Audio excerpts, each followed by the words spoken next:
2 fois dans la Megillah, on cite Esther et on cite son père. Tu vas faire demain ce que tu as fait aujourd'hui. Aujourd'hui, ils ont tué tous les Amalécites. Et les 10, ils les ont pendus. Tu vas en faire la même chose. Purim Fest 1946. Comprenez ce qui s'est passé à la Shoah.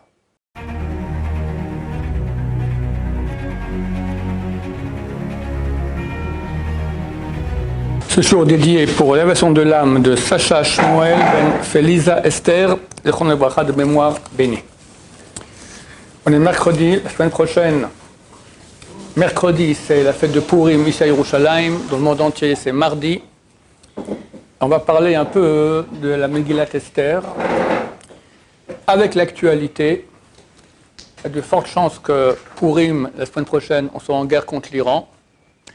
Est-ce qu'il y a un rapport ? Il y a un rapport. Parce que toute la Megillah, c'est une histoire d'une guerre contre le descendant du roi de Amalek, Haman. Haman ha-Agagi. Agag, c'était le roi de Amalek. Son descendant Haman, qui veut anéantir le peuple d'Israël. Et Mordechai et Esther vont se battre, et Baruch Hashem vont réussir à annuler son décret, et lui et ses 10 enfants vont être pendus sur un mât. On a Amalek aujourd'hui, c'est l'Iran. Comment on reconnaît Amalek ? Ils ont une haine contre nous anormale. Que je sois en guerre contre les pays frontaliers d'Israël, c'est normal. Hezbollah au Liban, Hamas à Gaza, mais l'Iran, et les Houthis qui sont payés par l'Iran, on est à 2000 km des deux. Qu'est-ce que je ne vous touche pas, je n'ai pas pris de vos territoires, je ne prends pas de votre pétrole, je n'ai rien fait. Et l'Iran affame son peuple pour prendre de l'argent, pour créer des armes capables de nous détruire. C'est complètement anormal. Bibi, ce n'est pas un religieux, mais il a dit que c'est une obsession. Ils ont une obsession d'anéantir Israël. Et, quand on va lire ce Shabbat maintenant dans Parashat Zachor, Ashar Kacha Baderech, Amalek, il a refroidi la baignoire. C'est-à-dire qu'on était comme, lorsqu'on est sorti d'Égypte, on était comme une baignoire bouillante. Personne n'osait mettre son doigt dedans. Vient un fou, se jette dans la baignoire. Il est bouillanté, mais au moins il a refroidi. Qui c'est ? Amalek. Il est venu en guerre contre nous. Et comme ça, il a cassé le mythe d'invisibilité du peuple juif. Là aussi, l'Iran veut se battre contre nous, mais au prix de sacrifier son peuple. Ils sont en train de mourir de faim et de soif. C'est exactement ça. Amalek, il est prêt à mourir. Seulement si on peut comme ça tenter de casser Israël. Bezrat Hashem. À la fin de l'histoire, Amalek doit disparaître. Il semblerait que ça va être cette guerre qui va nous amener Bezrat Hashem à la Géoula, on espère.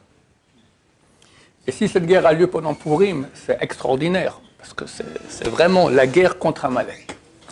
Pourquoi Esther, c'est elle, parmi tous les juifs, les grands juifs de l'histoire, c'est elle qui s'est battue, en tout cas à l'époque, contre Haman de Amalek, parce que le mérite de Amalek, c'est qu'il provient, c'est un descendant de Esav. Dans Esav, pendant les 22 ans où Yaakov était chez Lavan, il s'est marié, il a amassé beaucoup de troupeaux, etc. Esav avait une mitzvah énorme, Kibud Avehem. Personne dans l'histoire n'a jamais fait Kibud Avehem, honorer son père et sa mère, aussi fort que Esav. Et c'est ça son mérite. Il a une mitzvah énorme. C'est une très grande mitzvah.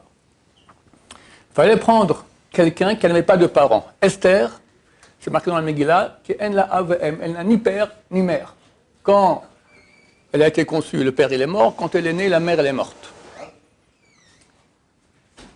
Parce que quelqu'un qui a des parents, c'est écrit dans la Gemara, Ashrei lo Haman, heureux ceux qui n'ont pas vu leurs parents. Pourquoi ? Parce qu'avoir des parents, c'est à tous les coups que tu vas faire des erreurs. Et tu touches Kibud Avehem, ce qui est extrêmement grave. Donc c'est mieux que tu sois orphelin. Heureux, dit la Gemara, dit Rabbi Yochanan, heureux sont les orphelins. Parce qu'eux, au moins, c'est certain qu'ils ne vont pas faire de problème avec leurs parents.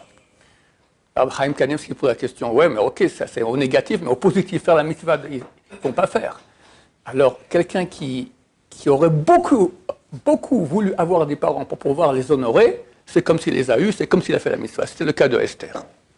Donc c'est elle qui va être l'adversaire de Haman, parce qu'elle n'a pas le problème d'avoir touché cette mitzvah de Kibbout Av-Va'em. Maintenant, on va commencer à rentrer dans le sujet.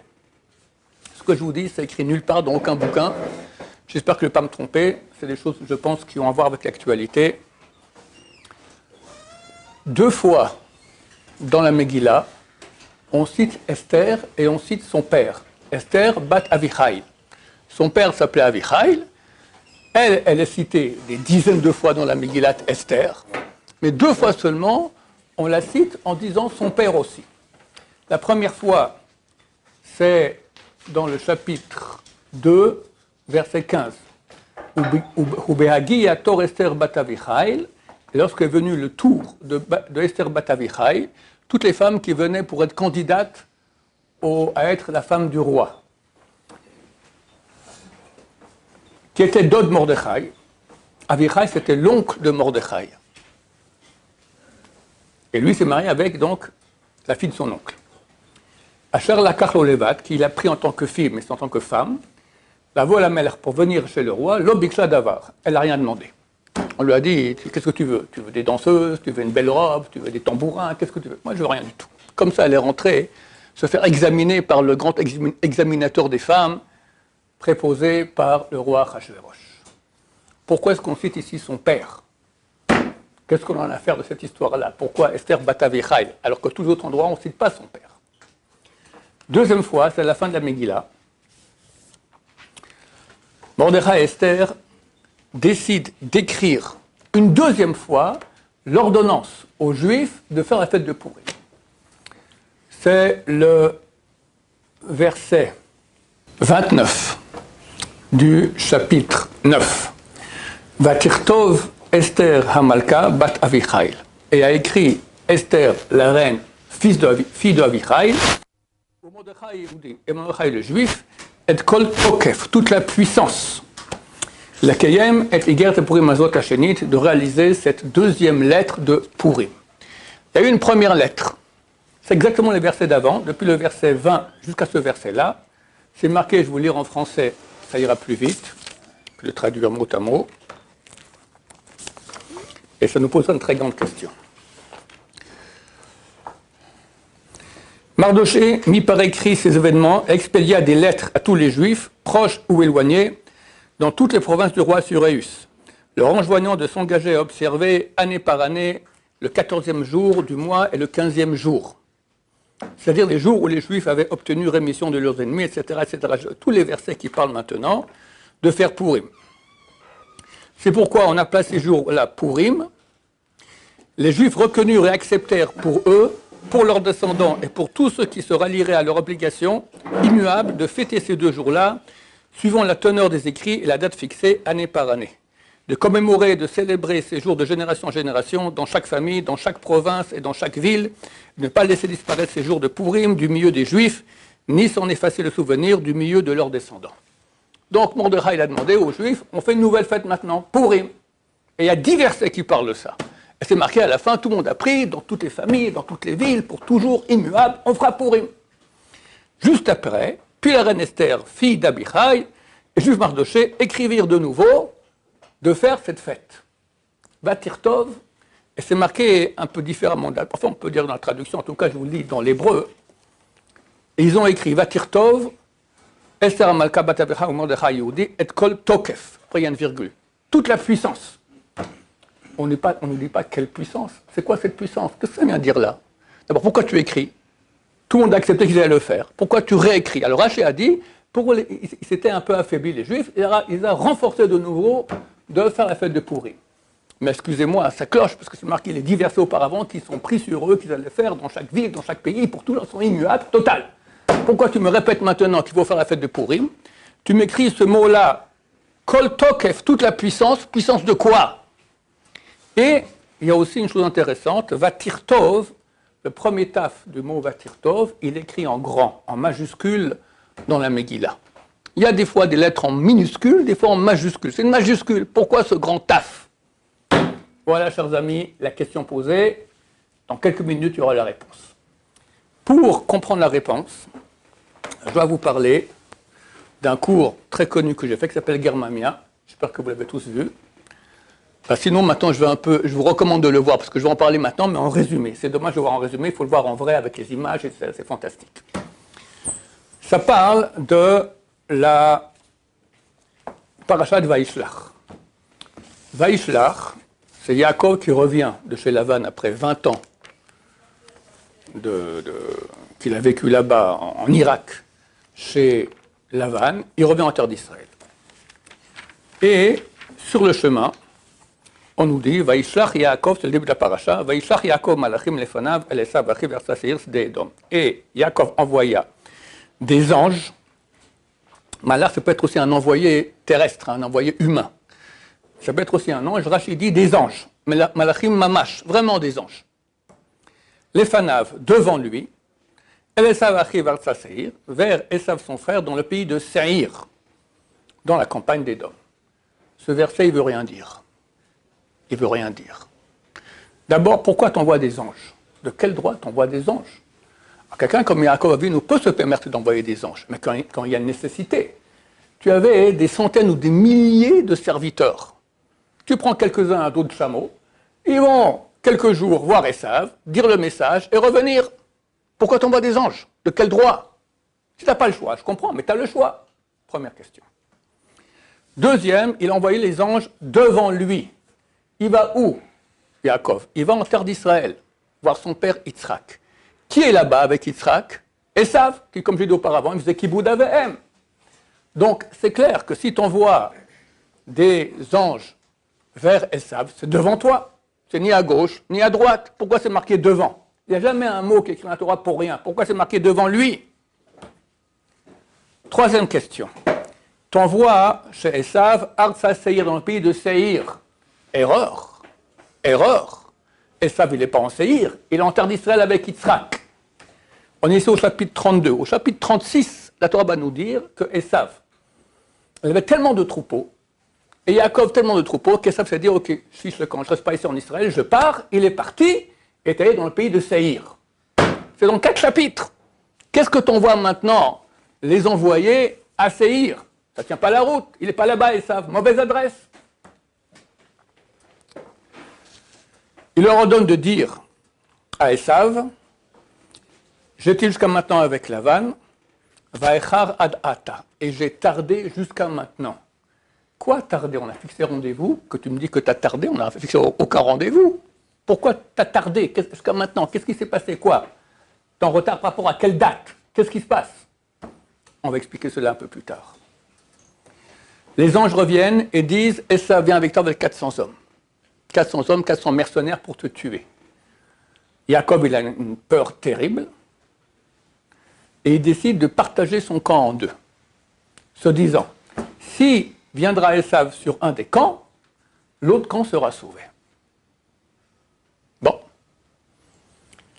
En parenthèse, c'est intéressant parce que Rachid nous dit ici que le mot machane, camp, on peut l'écrire au masculin ou au féminin. Il y a des mots comme ça en hébreu qui peuvent être ou masculin ou féminin. Esh, ruach, ici plusieurs mots comme ça. Là, le premier mot camp, s'il vient Esav sur un camp et le frappe, ce camp, il est marqué au féminin. Hamachane ha'achat. Achat, c'est féminin. Alors, il dit le deuxième camp, Vayamachane ha'nishar lefleta. Nishar, c'est masculin. Dans la même phrase, tu me mets, je comprends que machane peut être féminin, masculin, mais dans la même phrase, tu me le mets une fois masculin, une fois féminin. C'est un truc bizarre, là. Aïe, aïe, aïe, messieurs, quel secret extraordinaire il y a là-dedans. Phénoménal, je ne sais pas. Yaakov prie à Dieu. Après, il va dormir. Très bizarre qu'il aille dormir dans cette situation-là. Et c'est pas marqué qu'il s'est réveillé. C'est marqué qu'il a été dormir balaylahu. Vayal ensham balaylahu. Il est allé dormir cette nuit. Souvenez-vous bien de cela. Balaylahu, cette nuit. Et il envoie des bêtes, des troupeaux à Esav. Plusieurs troupeaux comme ça en tant que cadeau pour l'amadoué. En tout, si on fait le compte, il y en a 580. 580. Question, comme j'ai dit auparavant, Esav et Yaakov, ils avaient des milliers de têtes de bovins. Des milliers. Tu envoies 580, c'est ça qui va calmer Esav. Et ça, rien que pour payer les 400 hommes qu'il a pris des mercenaires, il faut les payer les mercenaires. Combien on lui paye? Alors, au moins 10 moutons, d'accord, ça fait déjà 4000 moutons. Qu'est-ce que tu envoies 580? Et quand je dis 10 moutons, c'est rien, d'accord, un mercenaire, il prend bien plus que cela. C'est rien du tout, c'est une blague. Et c'est marqué après que ce cadeau-là est passé Alpanav devant lui, Rachid est sur place, Midrash Agada, Af hu sharouy bekas, sheyatzarech lekolze. Lui-même était en colère qu'il devait envoyer tout ça. Yaakov, tu es en colère pour sauver ta peau et ta famille. Ils viennent te tuer, t'envoies 580 bêtes, de ça tu es en colère. Mais tu as des dizaines de milliers. Qu'est-ce que ça fait 580? On comprend qu'on ne comprend rien. Et encore beaucoup de choses dans ce texte-là, mais je n'ai pas le temps. Allez voir le cours Germania, c'est phénoménal. On va commencer à donner les réponses à ces questions et commencer à découvrir des secrets fantastiques. Bezrat Hashem. Dans le traité de Megillah, page 6, A et B, en bas page A et haut page B, il y a un verset dans Tehillim. Rabbi Yitzhak demande le sens de ce verset Tehillim. Ne donne pas à Dieu les envies du rachat, du mécréant, ne lui enlève pas sa muselière, il monterait trop haut. C'est qui ce méchant? C'est quoi cette muselière? De quoi il s'agit? La Gemara dit, Yaakov a prié devant Dieu. Il lui a dit, Dieu, ne donne pas à Esav Aracha, à Esav le mécréant, l'envie de son cœur. N'enlève pas sa muselière. Qu'est-ce que c'est cette envie de son cœur? La Gemara elle dit, c'est Girmamia chez l'Édom. Girmamia de Édom. Édom aussi c'est l'Occident. Germamia, Rachid dit un pays d'Occident. Connaissez-vous un pays qui s'appelle Germamia en Occident? Il n'y en a pas. Il y a Germania avec un N. Mais le Gaon de Vilna a déjà écrit sur la Mishnah. Il y a une Mishnah qui parle des taches de lèpre. Et là-bas, la Mishnah parle d'un Germonie. Germonie. Alors, le Gra dit c'est Germania, c'est l'Allemagne. Mais ici, dans Megillah, c'est marqué Germamia. Parce que si les princes et les rois allemands auraient vu que dans le Talmud, c'est marqué que l'envie mauvaise de Esav, c'est le Saint-Empire romain germanique, tous les juifs allemands ont été zigouillés. Bon, pour finir, ils ont été zigouillés. Je vous parle maintenant pendant les 1000 ans de l'Empire Saint-Empire, le Saint-Empire romain germanique. D'accord? Donc, la Gemara, elle a fait une correction. La censure, ils ont mis Germamia. Non, c'est pas vous, c'est un vieux peuple de l'époque, la bande Palestine, ça ne vous concerne pas. En tout cas, nous, on voit que Esav, son but, la Gemara continue et dit, chez Ilmalen Yotzim Machivim Kol Haolam Kulo. Car s'ils sortent, tu laisses sortir Dieu, ils vont détruire le monde entier. La Gemara parle d'un pays qui est l'envie de Esav, que si tu les laisses sortir Dieu, ils vont conquérir le monde entier. Sachez que Hitler voulait le monde entier. En 1935, il a demandé à son architecte qui s'appelait Speer de réorganiser toute la ville de Berlin, qui serait la capitale du monde, et qui s'appellerait Germania. Plus de Berlin, Germania, capitale du monde. Écrit dans la Gemara il y a presque 2000 ans. Phénoménal. La Gemara continue et dit, il y a 300 couronnes en Germania d'Édom. C'est quoi des couronnes? 300 princes, 300 principautés. Certainement, vous vous rappelez de vos cours d'histoire à l'école. Vous avez étudié là-bas l'unité allemande il y a 150 ans. Jusqu'à 150 ans, en Allemagne, il y avait 300 principautés et grandes villes. Séparées. Est venu Otto von Bismarck, très connu, et a fait l'unité allemande. Il a réuni l'Allemagne ensemble. La Gemara dit il y a 300 principautés. Et il y avait 300 principautés. Je posais la question, d'où savait la Gemara qu'il y avait 300 principautés en Allemagne, dans le pays de Esav? J'ai une réponse toute simple. C'est quoi le pays de Esav? Saïr. Comment on écrit Saïr? Shin, Ain, Yud, Resh. Les trois dernières lettres, c'est quoi? Ir. C'est quoi Ir? Une ville. C'est quoi Shin? Combien ça vaut Shin? 300 villes. Ben voilà, tout bêtement. Tout bêtement. En tout cas, nous voyons que l'épopée nazie était prévue, c'est Esav, qui voulait devenir le maître du monde entier, Adolf Hitler. entre parenthèses, combien ça vaut la valeur numérique du mot Esav? 376. Avec le collèle, 377. La valeur numérique du mot Esav. Esav, c'est 3 lettres. Aïn, Shin, Vav. Aïn, c'est 70, Shin, c'est 300, Vav, c'est 6. Ça fait 376. Maintenant, on rajoute toujours aussi, pas toujours, mais très souvent, le collèle. Le mot lui-même, ça vaut 1. 377. Adolphe, vous ferez le calcul, ça fait 121. Avec le collèle, ça fait 122. Hitler, c'est 225. Si vous me souvenez bien, 255. Avec le collèle, 256. Ça nous fait en tout la gematria 377, gematria de Esav. Esav égale Adolf Hitler en valeur numérique. Comprenez ce qui s'est passé à la Shoah. Le but de Esav de venir avec 400 hommes pour nous tuer, il a fait. Mais il a fait plus tard. Et là, on va expliquer une chose très importante. On va poser une question ici. On a vu que Yaakov, il a partagé son camp en deux. Pour quand il va rencontrer Esav, si Esav touche un des camps, le deuxième sera sauvé. Bêtise. Bêtise. Presque aucun commentateur pose la question et pourtant ça hurle. Il n'a jamais fait ça. Il n'a jamais fait ça. On les voit tous ensemble. C'est marqué qu'il les a séparés. Il a mis au premier rang les fils des concubines, après les fils de Léa, après Yosef et Rachel. Mais ils sont tous là. Alors qu'est-ce que tu me dis qu'il a séparé en deux? Non, il a séparé, après il les a remis ensemble. Alors pourquoi tu me racontes ça? Pourquoi tu aurais me dit qu'il les a séparés pour remettre ensemble? Ça ne sert à rien. C'est quoi cette histoire qu'il a séparé? Il n'a jamais séparé. Et là, on va commencer à expliquer les réponses à toutes les questions qu'on a posées. En fait, lorsque Yaakov envoya des anges en avant au pays de Séhir, il a envoyé en avant. C'est quoi en avant? Ça ne sert à rien ce mot-là. C'est évident, s'il va maintenant chez son père Israël, c'est en avant. En avant dans l'histoire.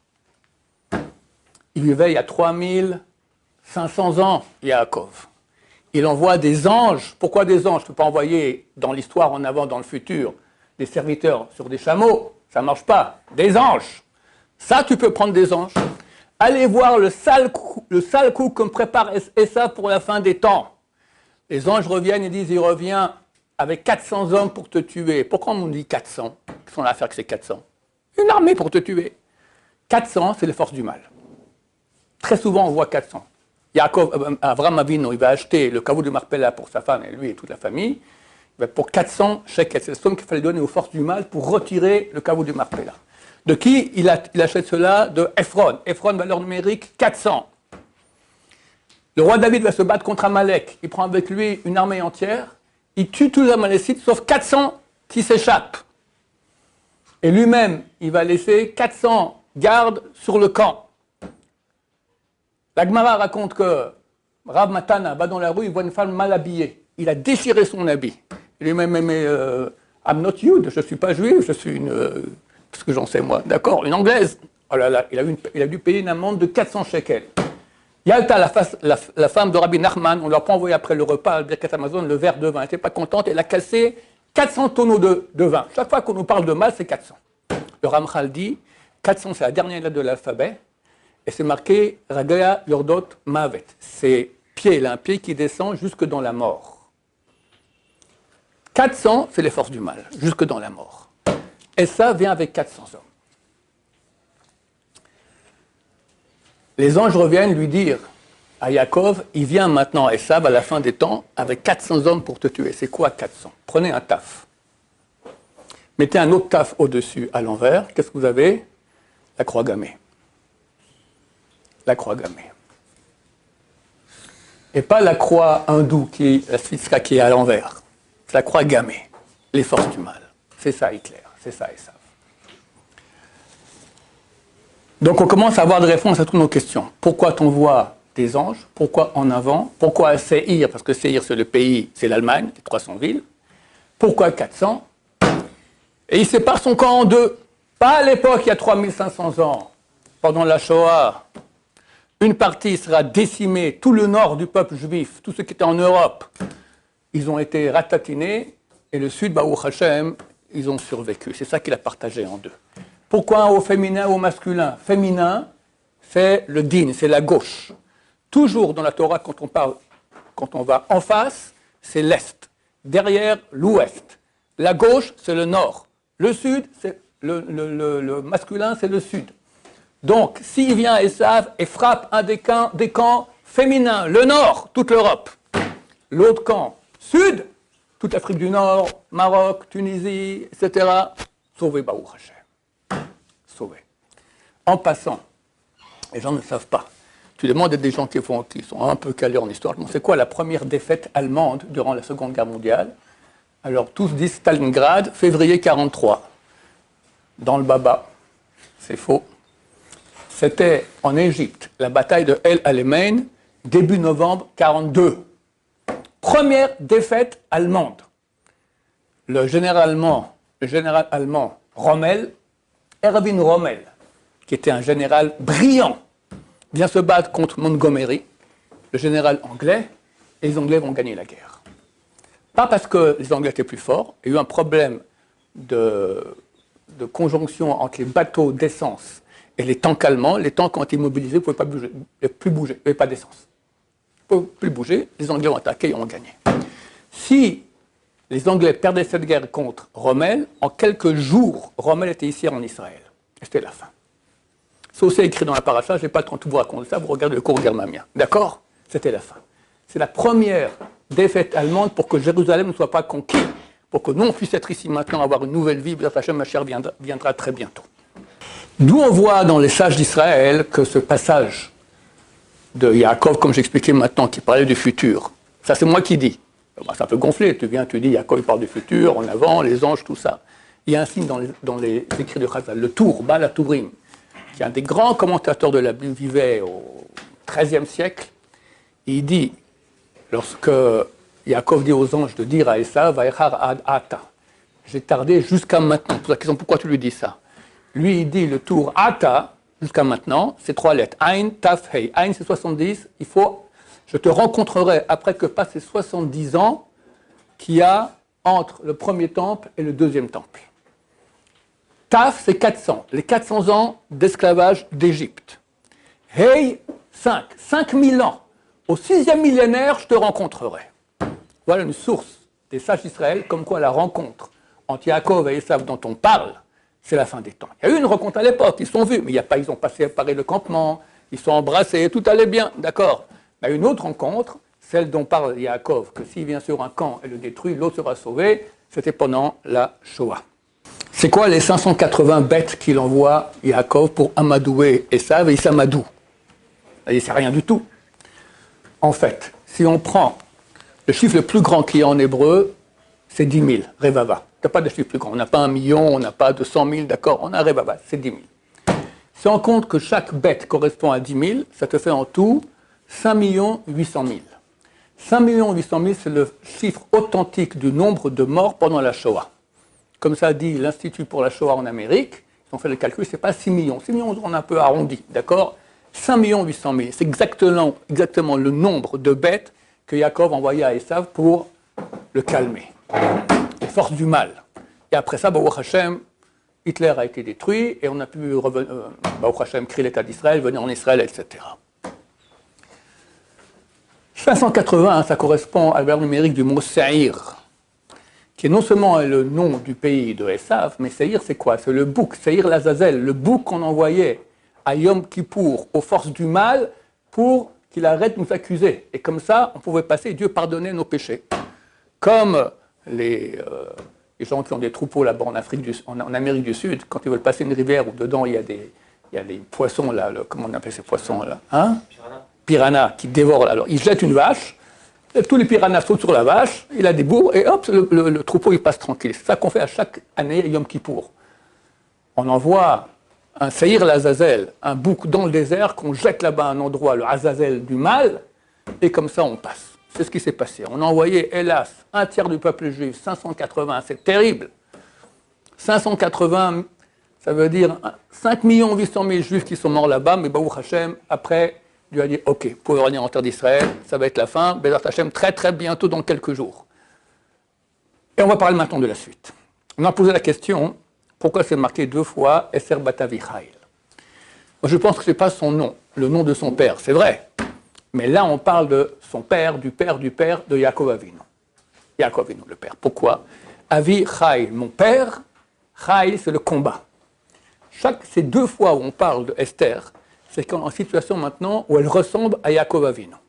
Yaakov Avinu, quand il rencontre Esav, alors ils s'embrassent, et après ils se mettent à parler.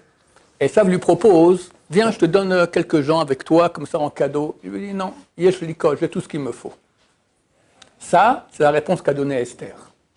Rav Chaim Kanievski, il dit pourquoi on a cité ici le père, parce qu'il dit parce que son père, le vrai père, il était humble comme ça, il prenait rien de plus que ce qu'il fallait. Mais moi je vais plus haut, jusqu'au père qui lui-même a dit ça, yesh liko, j'ai tout ce qu'il me faut, j'ai besoin de rien. Alors la Megillah nous dit c'est la fille, arrière-petite-fille de Yaakov qui a dit aussi moi je veux rien. Et la deuxième fois, ça va devenir intéressant, où on a c'est écrit Bat Avichail, où ils écrivent cette lettre Kol Tokef, toute la puissance, avec un grand taf. Le grand taf, on sait ce que c'est. C'est quoi 400, les forces du mal, la croix gammée. Moi, je pense qu'après que Mordechai et Esther ont écrit la lettre au peuple d'Israël de faire la fête de Pourim, et que tous sont acceptés pour toujours, c'est bon. Mais ils ont vu qu'on n'a pas fini. On n'a pas fini. Nous, on a réussi avec Haman. Yaakov, il a mis en place, mais il y a encore quelque chose qui doit arriver, la fin des temps. Hitler, il marche mot. Alors, ils ont écrit une deuxième lettre qui concerne la Shoah et peut-être la guerre qui aura la semaine prochaine. La Shoah, le grand taf. Vatirtov, Esther elle a écrit avec un grand taf. Attention, on a encore une chose qui va arriver. Pourim, c'est déjà réglé, tout le monde le fait, c'est terminé. Pourquoi on reparle maintenant une nouvelle lettre pour ce qu'il y aura à la fin des temps. Il y aura encore 400 qui vont venir. Mais là, il y aura Kol Tokef, toute la puissance. Puissance de quoi? On ne sait même pas. 2 explications. Une, c'est un grand commentateur de la Chassidut, c'est Maor Vashemesh. Lui dit que Tokef Gematria Seir. Pour nous dire que Purim, c'est une fête où il n'y a pas de péché, tout est pardonné. Purim, c'est comme Yom Kippourim. Et moi, j'ai récupéré ce chidouche du Maor Vashemesh, je lui dis, ok, alors c'est quoi 580 Tokef? C'est Seir, c'est 580. Là, on a un signe comme quoi Esther nous dit Taf, la croix gammée, et 580. Ça me dérange un peu parce que ça vient sur un mot Tokef. Tokef signifie puissance. Quelle puissance? Tu as été ratatiné dans les camps à Auschwitz. Quelle puissance?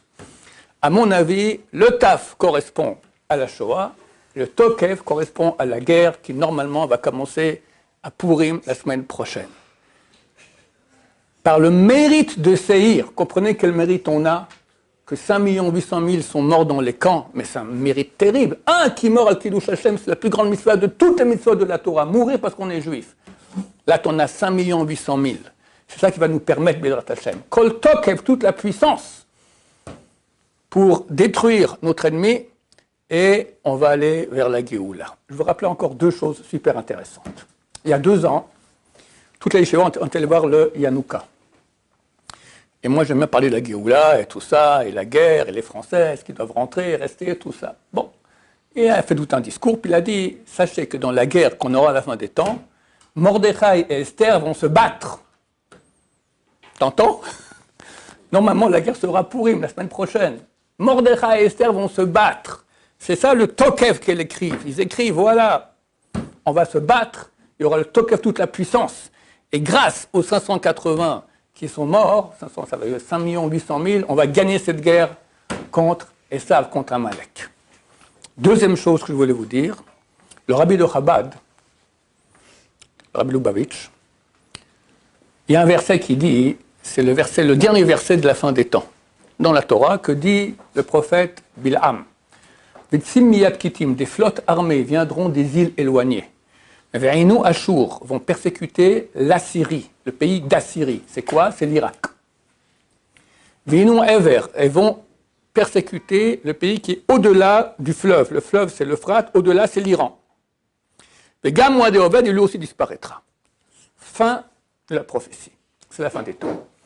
Des troupes armées par bateau viendront des îles éloignées d'Amérique, vont attaquer le pays d'Assyrie. C'est l'Irak. C'était quand? Guerre du Golfe. À l'époque, Bush, le président américain, il dit à Chirac, viens avec moi, je vais faire Gog ou Magog au Moyen-Orient. Ça a paru dans les journaux. Chirac a dit, mais c'est quoi ce Gog ou Magog? On dit qu'il allait voir le Rav Citruc, c'est quoi ce Gog ou Magog dont tu parles? Et il fait Bush, c'est un Américain c'est un évangéliste. Il a étudié la Bible. Il a dit, je vais le faire. Il l'a fait. La première partie, c'est la guerre contre l'Irak. Deuxième partie, contre l'Iran, et c'est fini. Le rabbi de Lubavitch, à l'époque, la guerre a commencé, la guerre du Golfe, le 4 Shvat. Il a dit, à Purim, ça finira. Ça finit à Purim. Et le rabbin Chaim Kanievski, tout le monde lui demandait, est-ce qu'on porte des masques? Parce qu'on n'avait pas que se discute avec du chimique. Il a dit, les masques pour Purim. Du genre, jusqu'à Purim, tout ira bien, on portera tous des masques. Ça s'est arrêté.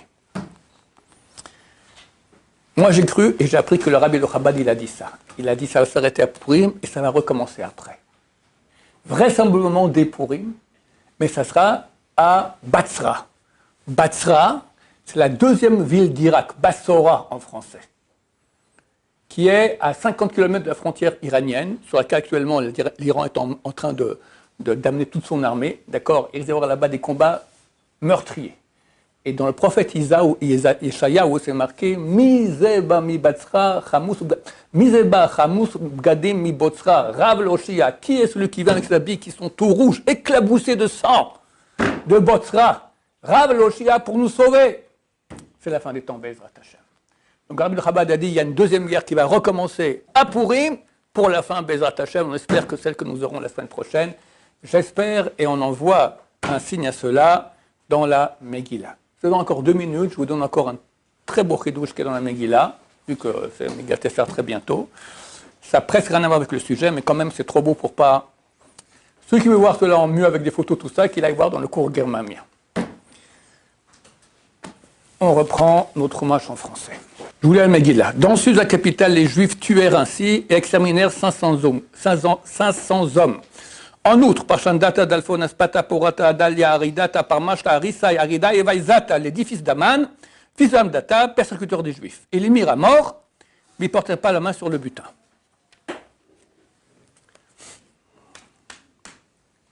Si on parle de la Shoah, on n'a pas porté la main sur le butin. Il est resté en Allemagne, d'accord, ils ont tout pris. Le jour même, le compte des victimes tombées à Suse, la capitale, fut communiqué au roi. Sachez que quand on écrit le roi dans la Megillah, c'est Dieu. Le roi Achashverosh, quand le roi, c'est Dieu, au niveau du Drash.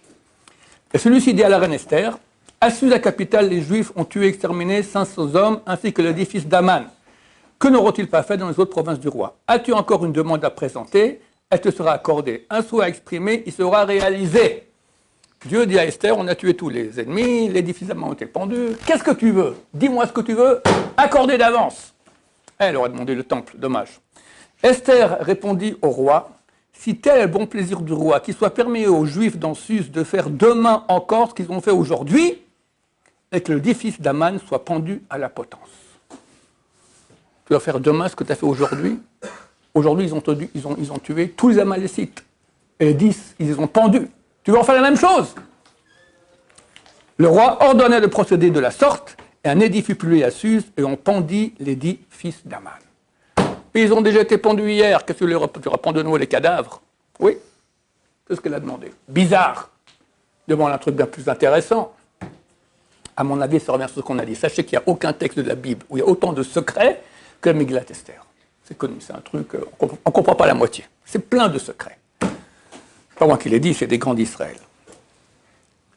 En fait, elle a demandé qu'on puisse refaire version 39-45, ce qu'on a fait à Purim, qu'on gagne contre les nazis et qu'on pende les grands dirigeants nazis.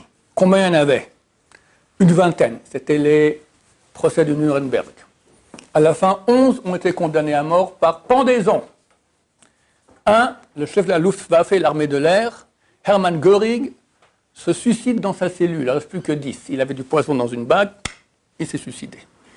Il ne reste plus que 10. Le 16 octobre 1946. C'est quoi 16 octobre? C'était le jour de Hoshana Rabbah. C'est quoi Hoshana Rabbah? Qu'est-ce qu'on fait Hoshana Rabbah? La veillée, tout le monde veille. Pourquoi? Parce que c'est le moment du jugement ultime de Dieu. Dieu juge Rosh Hashanah, après Kippour. Le dernier moment, c'est à minuit, la nuit d'Hoshana Rabbah, 16 octobre 1946. Les 10 sont envoyés à la potence.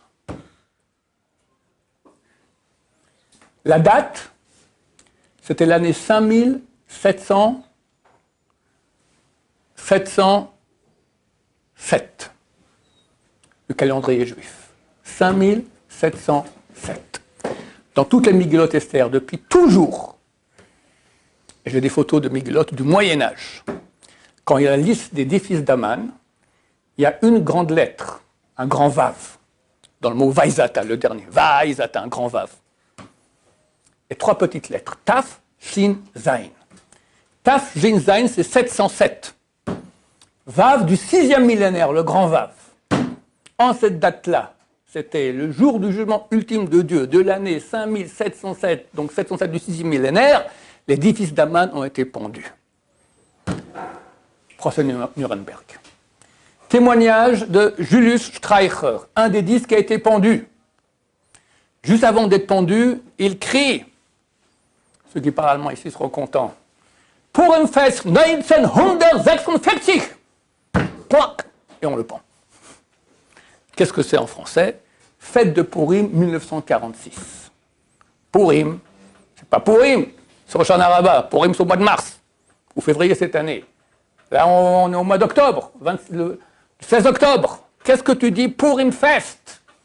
Lui-même, ce nazi l'a compris. On a refait le coup de Purim des 10 pendus. Version 46. 1946. Baruch Adonai, Elolam, Amen, Amen.